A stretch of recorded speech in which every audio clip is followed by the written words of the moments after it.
Good morning. ਸੋ ਅੱਜ ਆਪਾਂ ਇਹ ਬੁੱਕ ਚਿਲਡਰਨਸ ਪਾਸਟ ਲਾਈਫਸ ਦੀ ਤੀਜੀ ਕੜੀ ਲੈ ਕੇ ਇਸ ਨੂੰ ਬੁੱਕ ਨੂੰ ਪੜ੍ਹਨ ਜਾ ਰਹੇ ਹਾਂ। ਬੁੱਕ ਰੀਡਿੰਗ ਸੈਸ਼ਨ ਹੈ। ਸੋ ਆਪਾਂ ਲਾਸਟ ਟਾਈਮ ਚੇਜ਼ ਦੀ ਸਟੋਰੀ ਸ਼ੁਰੂ ਕੀਤੀ ਸੀ।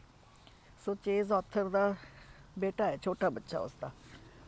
ਸੋ ਕਿਉਂਕਿ ਉਹ ਉੱਚੀਆਂ ਆਵਾਜ਼ਾਂ ਤੋਂ ਬੂਮਿੰਗ ਸਾਊਂਡਸ ਜਿਹੜੀਆਂ ਪਟਾਕਿਆਂ ਦੀਆਂ ਹੁੰਦੀਆਂ ਨੇ, ਤੋਪ ਬੂਮਿੰਗ ਹੁੰਦੀਆਂ ਜਿਹੜੀਆਂ ਕੈਨਨ ਲਾਈਕ ਸਾਊਂਡਸ, ਤੋਪ ਦੇ ਗੋਲੇ ਵਰਗੀਆਂ ਜਿਹੜੀਆਂ ਪਟਾਕੇ ਦੀਵਾਲੀ ਵੇਲੇ ਜਾਂ ਇਹਨਾਂ ਦੇ 4th ਆਫ ਜੁਲਾਈ ਵੇਲੇ ਚਲਾਏ ਜਾਂਦੇ, ਉਹਨਾਂ ਦੀਆਂ ਆਵਾਜ਼ਾਂ, ਉਹਨਾਂ ਤੋਂ ਇੱਕਦਮ ਟੈਰੀਫਾਈਡ ਹੋ ਜਾਂਦਾ ਸੀ, ਬਹੁਤ ਜ਼ਿਆਦਾ ਭਿਆਨਕ ਤਰੀਕੇ ਨਾਲ ਡਰ ਜਾਂਦਾ ਸੀ।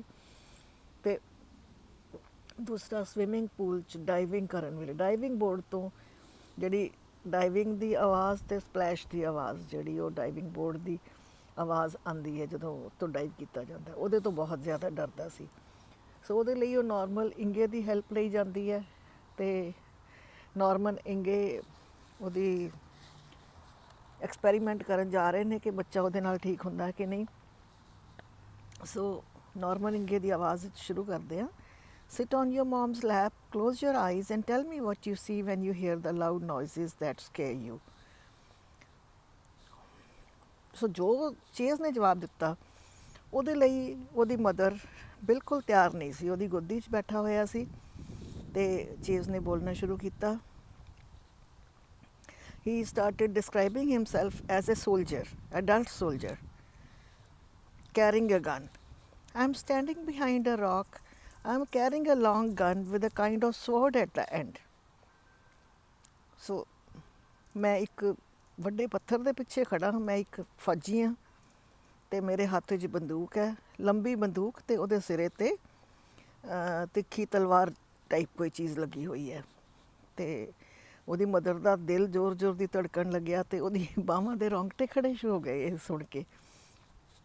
ਅਤੇ ਉਹ ਲੜਕੀ, ਉਹਨਾਂ ਦੀ ਲੜਕੀ ਜਿਹੜੀ ਸਾਰਾ, ਚੇਜ਼ ਦੀ ਭੈਣ, ਉਹ ਵੀ ਕੋਲੇ ਖੜੀ ਸੀ। ਉਹਨੇ ਵੀ ਮਾਂ ਵੱਲ ਦੇਖਿਆ ਕਿ ਇਹ ਕੀ ਹੋ ਰਿਹਾ ਹੈ। What are you wearing? Norman ਨੇ ਪੁੱਛਿਆ, ਤੂੰ ਕੀ ਪਾਇਆ ਹੋਇਆ ਹੈ? I have dirty ripped clothes, brown boots, a belt. So ਮੇਰੇ ਕੱਪੜੇ ਗੰਦੇ ਹੈ, ਫਟੇ ਹੋਏ ਹੈ, ਬਰਾਊਨ ਬੂਟ ਪਾਏ ਹੋਏ ਹੈ, ਇੱਕ ਬੈਲਟ ਪਾਈ ਹੋਈ ਹੈ। I am hiding behind a rock, ਪੱਥਰ ਦੇ ਪਿੱਛੇ ਲੁਕਿਆ ਹੋਇਆ। ਕਰਾਊਚਿੰਗ ਔਨ ਮਾਈ ਨੀਜ਼, ਮੈਂ ਆਪਣੇ ਗੋਡਿਆਂ ਭਾਰ ਹੋ ਕੇ ਲਿਟਿਆ ਹੋਇਆ ਅਤੇ ਮੈਂ ਦੁਸ਼ਮਣ 'ਤੇ ਸ਼ੂਟਿੰਗ ਕਰ ਰਿਹਾ, shooting at the enemy. I am at the edge of a valley, valley ਦੇ ਵਿੱਚ ਲੜਾਈ ਹੋ ਰਹੀ ਹੈ। The battle is going on all around me. So ਸਾਰਿਆਂ ਨੇ ਚੇਜ਼ ਨੂੰ ਧਿਆਨ ਨਾਲ ਸੁਣਿਆ ਅਤੇ ਬੜੇ ਹੈਰਾਨ ਹੋਏ ਉਹਦੀ ਗੱਲ ਸੁਣ ਕੇ ਕਿ ਉਹ ਕਿਸੇ ਵਾਰ ਦੇ ਬਾਰੇ 'ਚ ਗੱਲ ਕਰ ਰਿਹਾ। ਅਤੇ ਕਦੇ ਵੀ ਉਹ ਚੇਜ਼ ਕਦੇ ਵਾਰ ਦੇ ਟੋਇਜ਼ ਨਾਲ ਇੰਟਰਸਟਿਡ ਨਹੀਂ ਹੋਇਆ ਸੀ, ਕਦੇ ਉਹਨਾਂ ਨਾਲ ਖੇਡਿਆ ਨਹੀਂ ਸੀ ਅਤੇ ਉਹਦੇ ਕੋਲ ਕੋਈ ਟੋਏ ਗਨ ਵੀ ਹੈ ਨਹੀਂ ਸੀ। ਉਹ ਕੰਸਟਰਕਸ਼ਨ ਟੋਇਜ਼ ਵਗੈਰਾ ਨਾਲ ਖੇਡਦਾ ਹੁੰਦਾ ਸੀ, ਜਾਂ ਲੇਗੋਜ਼ ਨਾਲ, ਜਾਂ ਬਲੋਕਸ ਨਾਲ, ਜਾਂ ਵੁਡਨ ਟ੍ਰੇਨਸ ਨਾਲ ਹੀ ਖੇਡ ਕੇ ਖੁਸ਼ ਹੁੰਦਾ ਸੀ, ਜਿਹੜੀਆਂ ਹਲਕੀਆਂ ਹਲਕੀਆਂ ਖੇਡਾਂ ਹੁੰਦੀਆਂ ਨੇ। ਅਤੇ ਟੈਲੀਵਿਜ਼ਨ ਦੇ ਵਿੱਚ ਵੀ ਸੈਸਮੀ ਸਟਰੀਟ, ਮਿਸਟਰ ਰੋਜਰ ਵਰਗੇ ਹਲਕੇ ਹਲਕੇ ਪ੍ਰੋਗਰਾਮ ਦੇਖਦਾ ਸੀ ਅਤੇ ਡਿਸਨੀ ਮੂਵੀਜ਼ ਦੇਖ ਲੈਂਦਾ ਸੀ। ਅਤੇ ਕੋਈ ਵੀ ਜੋ ਵੀ ਉਹਨੇ ਟੀ ਵੀ 'ਚ ਅੱਜ ਤੱਕ ਦੇਖਿਆ ਸੀ, ਉਹਦੇ 'ਚ ਕੋਈ ਲੜਾਈ ਦੀ ਗੱਲ ਨਹੀਂ ਸੀ ਹੋਈ ਅਜੇ ਤੱਕ। ਸੋ ਕਹਿੰਦਾ, ਅੱਗੇ ਚੇਜ਼ ਬੋਲ ਰਿਹਾ, ਹਾਲੇ ਮੈਂ ਪੱਥਰ ਦੇ ਪਿੱਛੇ ਲੁਕਿਆ ਹੋਇਆ। I don't want to look but I have to when I shoot. ਕਹਿੰਦਾ ਮੈਂ ਦੇਖਣਾ ਨਹੀਂ ਚਾਹੁੰਦਾ ਲੜਾਈ ਦਾ ਸੀਨ, ਪਰ ਜਦੋਂ ਮੈਨੂੰ ਗੋਲੀ ਚਲਾਉਣੀ ਪੈਂਦੀ ਹੈ ਦੇਖਣਾ ਵੀ ਪੈਂਦਾ। ਸਮੋਕ ਐਂਡ ਫਲੈਸ਼ਿਸ ਐਵਰੀਵੇਅਰ, ਸਾਰੇ ਪਾਸੇ ਧੂੰਆਂ ਹੈ ਅਤੇ ਅੱਗ ਹੈ ਅਤੇ ਉੱਚੀਆਂ ਆਵਾਜ਼ਾਂ ਨੇ, ਲਾਊਡ ਨੋਇਜ਼ਿਸ, ਯੈਲਿੰਗ, ਸਕਰੀਮਿੰਗ, ਲਾਊਡ ਬੂਮਸ, ਉੱਚੀਆਂ ਆਵਾਜ਼ਾਂ, ਚੀਕਾਂ ਅਤੇ ਧੂਮ ਧੜਾਕਾ ਹੋ ਰਿਹਾ ਸਾਰੇ ਪਾਸੇ। I am not sure who I am shooting at, there is so much smoke, so much going on. I am scared, ਮੈਨੂੰ ਡਰ ਲੱਗ ਰਿਹਾ ਹੈ। I shoot at anything that moves, ਜੇ ਵੀ ਥੋੜ੍ਹਾ ਜਿਹਾ ਕੁਛ ਹਿਲਦਾ ਹੈ ਤਾਂ ਮੈਂ ਉਹਦੇ 'ਤੇ ਗੋਲੀ ਚਲਾ ਦਿੰਦਾ, ਪਤਾ ਨਹੀਂ ਲੱਗਦਾ ਕਿ ਮੈਂ ਕਿਹਦੇ 'ਤੇ ਗੋਲੀ ਚਲਾ ਰਿਹਾ। I really don't want to be here and shoot other people.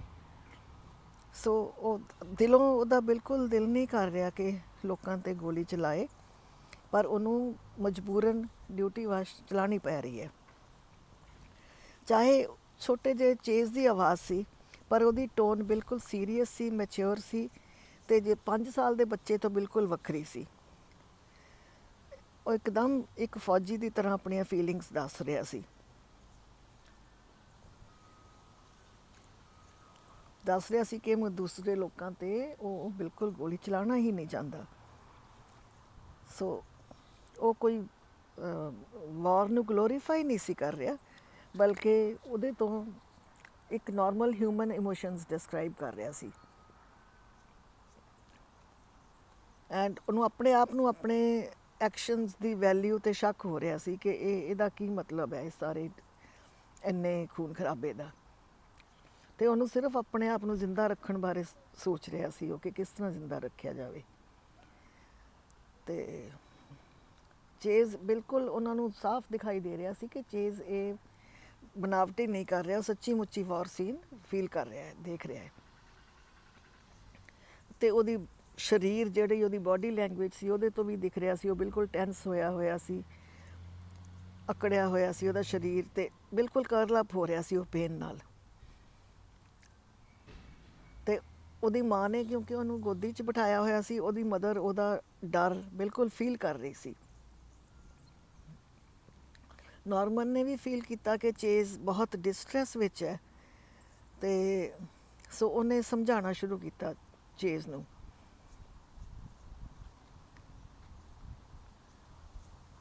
In order to survive, we had to kill many other men. He explained to Chase, talking slowly, we live many different lives on earth.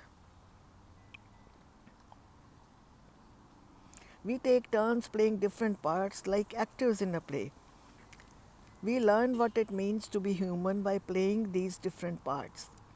Sometimes we are soldiers and kill other people in a battle. And sometimes we are killed. We are simply playing our parts to learn. ਸੋ ਅਸੀਂ ਬਹੁਤ ਸਾਰੀਆਂ ਜ਼ਿੰਦਗੀਆਂ ਧਰਤੀ 'ਤੇ ਜਿਉਂਦੇ ਹਾਂ। ਅਸੀਂ ਵਾਰੀਆਂ ਨਾਲ ਬਹੁਤ ਸਾਰੇ ਰੋਲ ਪਲੇ ਕਰਦੇ ਹਾਂ, ਜਿਸ ਤਰ੍ਹਾਂ ਡਰਾਮੇ ਦੇ ਐਕਟਰ ਕਰਦੇ ਨੇ। ਅਤੇ ਇੱਕ ਇਨਸਾਨ ਹੋਣਾ ਕੀ ਮਾਇਨੇ ਰੱਖਦਾ ਹੈ, ਅਸੀਂ ਇਹਨਾਂ ਰੋਲਸ ਦੇ ਜ਼ਰੀਏ ਸਿੱਖਦੇ ਹਾਂ। ਕਦੀ ਸਾਨੂੰ ਫੌਜੀ ਦਾ ਰੋਲ ਮਿਲ ਜਾਂਦਾ ਹੈ, ਦੂਜਿਆਂ ਨੂੰ ਮਾਰਨਾ ਪੈਂਦਾ ਇਸ ਰੋਲ ਦੇ ਵਿੱਚ, ਅਤੇ ਕਦੇ ਸਾਨੂੰ ਕੋਈ ਮਾਰ ਜਾਂਦਾ ਹੈ। ਅਸੀਂ ਸਿਰਫ ਇਹ ਪਾਰਟ ਪਲੇ ਕਰਕੇ ਸਿੱਖਦੇ ਹਾਂ, ਸਿੱਖਣ ਵਾਸਤੇ ਹੀ ਇਹ ਪਾਰਟ ਪਲੇ ਕਰਦੇ ਹਾਂ। Using simple language, Norman emphasize that there was no blame. ਸੋ ਉਹਨੇ ਦੱਸਿਆ ਕਿ ਇਹਦੇ ਵਿੱਚ ਕੋਈ ਆਪਣੇ ਆਪ ਨੂੰ ਬਲੇਮ ਕਰਨ ਦੀ ਲੋੜ ਨਹੀਂ ਹੈ। ਇਹ ਇੱਕ ਸਾਨੂੰ ਪਾਰਟ ਦਿੱਤਾ ਗਿਆ ਹੈ ਅਤੇ ਪਲੇ ਕਰਨਾ ਪੈਂਦਾ ਹੈ, ਅਤੇ ਉਹ ਸਿਰਫ ਆਪਣੀ ਜੌਬ ਕਰ ਰਿਹਾ ਹੈ ਚੇਜ਼, ਅਤੇ ਉਸ ਜੌਬ ਦੇ ਜ਼ਰੀਏ ਉਹਨੂੰ ਦੂਸਰਿਆਂ ਨੂੰ ਮਾਰਨ ਦਾ ਰੋਲ ਮਿਲਿਆ ਹੈ। ਸੋ ਜਿਸ ਤਰ੍ਹਾਂ ਹੀ ਚੇਜ਼ ਨੇ ਨਾਰਮਨ ਦੀ ਅਸ਼ੋਰੈਂਸ ਸੁਣੀ, ਉਹ ਥੋੜ੍ਹੀ ਬਾਡੀ ਉਹਦੀ ਰਿਲੈਕਸ ਕਰ ਗਈ, ਅਤੇ ਉਹਦਾ ਸਾਹ ਥੋੜ੍ਹਾ ਰੈਗੂਲਰ ਹੋਇਆ, ਜਿਹੜਾ ਕਿ ਪਹਿਲਾਂ ਤੇਜ਼ ਚੱਲ ਰਿਹਾ ਸੀ। ਅਤੇ ਉਹਦੇ ਫੇਸ ਤੋਂ ਜਿਹੜੀ ਐਂਗੁਇਸ਼ਡ ਲੁੱਕ ਸੀ ਉਹ ਥੋੜ੍ਹਾ ਰਿਲੈਕਸ ਕੀਤੀ, ਅਤੇ ਹੈਲਪ ਹੋਈ ਉਹਦੀ ਨਾਰਮਨ ਦੇ ਵਰਡਸ ਨਾਲ, ਅਤੇ ਉਹ ਸਮਝ ਗਿਆ ਸੀ ਉਹਨੂੰ ਕੀ ਸਮਝਾਉਣਾ ਚਾਹ ਰਹੇ ਨੇ ਨਾਰਮਨ। ਸੋ ਉਹ ਫਿਰ ਬੋਲਣਾ ਸ਼ੁਰੂ ਕਰਦਾ ਹੈ Chase. I'm crouching on my knees behind the rock. I'm hit in the right wrist by a bullet someone shot from above the valley. I slide down behind the rock, holding my wrist where I was shot. It's bleeding. I feel dizzy. So ਜਿਸ ਦੌਰਾਨ ਉਹ ਉੱਥੇ ਪੱਥਰ ਦੇ ਪਿੱਛੇ ਛੁਪਿਆ ਹੋਇਆ ਸੀ ਅਤੇ ਦੁਸ਼ਮਣਾਂ 'ਤੇ ਗੋਲੀ ਚਲਾ ਰਿਹਾ ਸੀ, ਉਸ ਦੌਰਾਨ ਇੱਕ ਗੋਲੀ ਆ ਕੇ ਚੇਜ਼ ਦੀ ਰਿਸਟ 'ਤੇ ਲੱਗੀ, ਕਲਾਈ 'ਤੇ। ਉਹ ਆਪਣੀ ਬਾਂਹ ਫੜ ਕੇ, ਉਸ ਨੂੰ ਕਾਫੀ ਦਰਦ ਹੋਇਆ, ਬਹੁਤ ਬਲੀਡਿੰਗ ਹੋ ਰਹੀ ਸੀ, ਅਤੇ ਉਹਨੂੰ ਚੱਕਰ ਆਉਣੇ ਸ਼ੁਰੂ ਹੋ ਗਏ। ਉਹ ਪੱਥਰ ਦੇ ਪਿੱਛੇ ਲੁਕ ਗਿਆ। ਸੋ ਕੋਈ ਜੋ ਉਹਨੂੰ ਜਾਣਦਾ ਸੀ ਉਹਨੂੰ ਖਿੱਚ ਕੇ ਲੈ ਗਿਆ ਲੜਾਈ ਦੇ ਵਿੱਚੋਂ ਬਾਹਰ, ਅਤੇ ਉਸ ਨੂੰ ਇੱਕ ਟੈਂਟ ਟਾਈਪ ਹੌਸਪੀਟਲ ਦੇ ਵਿੱਚ ਲੈ ਗਿਆ, ਜਿਸ ਰੈਗੂਲਰ ਹੌਸਪੀਟਲ ਨਹੀਂ ਸੀ, ਟੈਂਟ ਟਾਈਪ ਹੌਸਪੀਟਲ ਸੀ। Someone I know drags me out of the battle and takes me to a place where they took soldiers that are hurt. Not like a regular hospital, just big poles like an open tent covered with material. There are beds there, but they are like wooden benches. They are very hard and uncomfortable. So ਉੱਥੇ ਲੱਕੜ ਦੇ ਫੱਟੇ ਲਾਏ ਹੋਏ ਸੀ ਉਹਨਾਂ ਨੇ beds ਦੀ ਜਗ੍ਹਾ 'ਤੇ ਹਸਪੀਟਲ ਦੇ ਵਿੱਚ। ਚੇਜ਼ ਨੂੰ ਚੱਕਰ ਆ ਰਹੇ ਸੀ ਅਤੇ ਉਹਨੂੰ ਆਵਾਜ਼ ਨਹੀਂ ਸੁਣਾਈ ਦਿੱਤੀ ਉੱਥੇ ਕੋਈ ਗੋਲੀਆਂ ਦੀ, ਕਿਉਂਕਿ ਉਸ ਦਾ ਸਿਰ ਚਕਰਾ ਰਿਹਾ ਸੀ। ਅਤੇ ਉੱਥੇ ਉਸ ਦੀ ਹਸਪੀਟਲ ਦੇ ਵਿੱਚ ਉਹਦੀ ਕਲਾਈ 'ਤੇ ਪੱਟੀ ਕੀਤੀ ਅਤੇ ਉਹਨੂੰ ਫਿਰ ਲੜਾਈ ਦੇ ਮੈਦਾਨ ਵਿੱਚ ਜਾਣ ਲਈ ਕਿਹਾ ਗਿਆ, ਜਦੋਂ ਕਿ ਉਸ ਦਾ ਮਨ ਨਹੀਂ ਕਰ ਰਿਹਾ ਸੀ। ਪਰ ਉਸ ਨੂੰ ਮਜਬੂਰ ਕਰਕੇ ਵਾਪਸ ਲੜਾਈ ਦੇ ਮੈਦਾਨ ਵਿੱਚ ਭੇਜ ਦਿੱਤਾ ਗਿਆ। I am walking back to the battle. There are chickens on the road. I see a wagon pulling a cannon on it. The cannon is tied onto the wagon with ropes. The wagon has big wheels. ਸੋ ਉਹ ਲੜਾਈ ਦੇ ਮੈਦਾਨ 'ਚ ਵਾਪਸ ਜਾ ਰਿਹਾ ਹੈ। ਸੜਕ 'ਤੇ ਮੁਰਗੀਆਂ ਜਾ ਰਹੀਆਂ ਨੇ ਅਤੇ ਇੱਕ ਗੱਡੀ ਦੇ ਉੱਤੇ ਗੱਡਾ ਜਿਹੜਾ ਬਲਦ ਵਗੈਰਾ ਚਲਾਉਂਦੇ ਨੇ ਗੱਡਾ, ਉਹਦੇ ਉੱਤੇ ਤੋਪ ਲੱਦੀ ਹੋਈ ਹੈ। ਕੋਈ ਪੁਰਾਣੇ ਟਾਈਮ ਦੀ ਲੜਾਈ ਦੀ ਗੱਲ ਹੋ ਰਹੀ ਹੈ, second world war, American civil war ਦੀ ਗੱਲ ਹੈ। ਅਤੇ ਜਿਹੜੀ ਤੋਪ ਹੈ ਉਹਦੇ ਉੱਤੇ ਰੱਸਿਆਂ ਨਾਲ ਬੰਨੀ ਹੋਈ ਹੈ ਵੈਗਨ ਦੇ ਉੱਤੇ, ਵੱਡੇ ਵੱਡੇ ਪਹੀਏ ਨੇ ਵੈਗਨ ਦੇ। He had been ordered to a man a cannon on a hill overlooking the main battlefield. ਸੋ ਉਹਨੂੰ ਕਿਹਾ ਕਿ ਤੂੰ ਇਹ ਤੋਪ ਚਲਾਉਣੀ ਹੈ ਮੇਨ ਲੜਾਈ ਦੇ ਮੈਦਾਨ ਤੋਂ ਉੱਪਰ, ਇੱਕ ਉੱਚੀ ਪਹਾੜੀ ਦੇ ਉੱਤੇ ਰੱਖ ਕੇ ਇਹ ਤੋਪ ਚਲਾਉਣ ਵਾਸਤੇ ਚੇਜ਼ ਨੂੰ ਕਿਹਾ ਗਿਆ। ਉਹ ਬਹੁਤ ਅਪਸੈਟ ਸੀ ਇਸ ਆਰਡਰ ਤੋਂ, ਪਰ ਉਸ ਨੂੰ ਇਹ ਮਜਬੂਰਨ ਆਰਡਰ ਕੈਰੀ ਆਊਟ ਕਰਨਾ ਪੈਣਾ ਸੀ। ਅਤੇ ਉਸਨੂੰ ਆਪਣੇ ਉਸ ਜਨਮ ਦੀ ਫੈਮਿਲੀ ਯਾਦ ਆ ਰਹੀ ਸੀ ਚੇਜ਼ ਨੂੰ।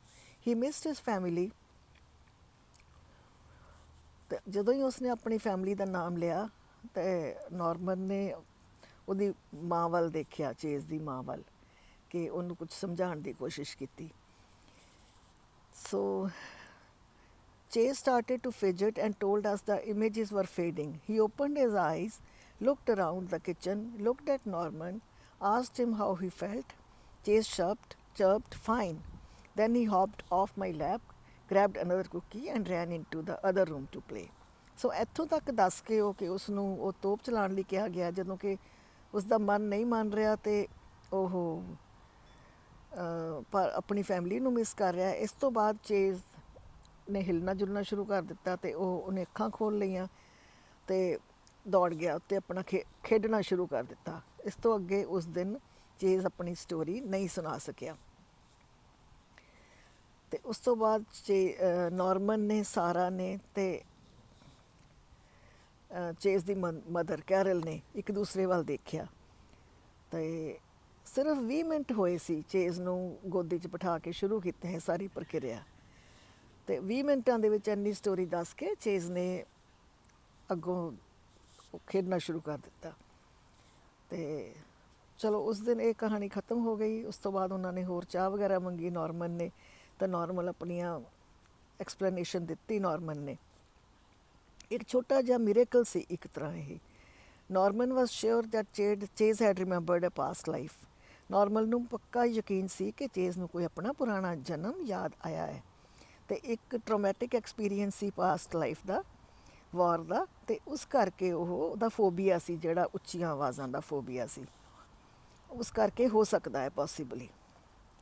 ਸੋ ਨੋਰਮਨ ਨੇ ਮੰਨਿਆ ਕਿ ਉਸਨੇ ਬੱਚੇ ਨਾਲ ਨਹੀਂ, ਪਹਿਲਾਂ ਕਦੇ ਇੰਨੇ ਛੋਟੇ ਬੱਚੇ ਨਾਲ ਨਹੀਂ ਇਹ ਐਕਸਪੈਰੀਮੈਂਟ ਟਰਾਈ ਕੀਤਾ, ਇਹ ਪਹਿਲਾ ਸੀ। ਅਤੇ ਇਹ ਹਿਪਨੋਸਿਸ ਵੀ ਨਹੀਂ ਸੀਗਾ, ਨਾ ਹਿਪਨੋਟਾਈਜ਼ ਕੀਤਾ ਗਿਆ, ਨਾ ਉਹਨੂੰ ਇੰਡਿਊਸ ਕੀਤਾ, ਆਪਣੇ ਆਪ ਬੱਚੇ ਨੂੰ ਸਪੌਂਟੇਨੀਅਸਲੀ ਇਹ ਯਾਦਾਂ ਆ ਗਈਆਂ।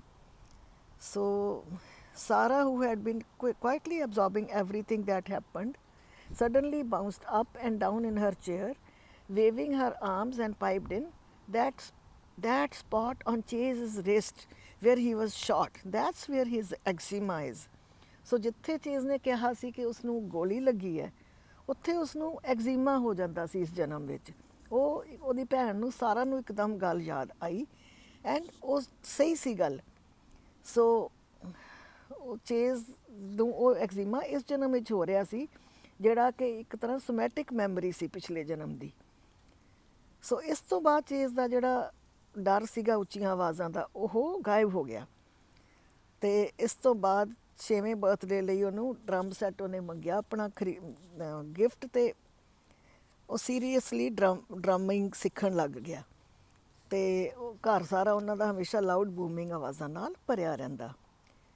ਸੋ ਇਹ ਚੇਜ਼ ਦੀ ਸਟੋਰੀ ਆਪਾਂ ਪੜ੍ਹੀ ਹੈ। ਅਗਲੀ ਵਾਰ ਆਪਾਂ ਇਸ ਤੋਂ ਅੱਗੇ ਕੰਟੀਨਿਊ ਕਰਾਂਗੇ। ਵੀਡੀਓ ਥੋੜੀ ਲੰਬੀ ਹੋ ਰਹੀ ਹੈ।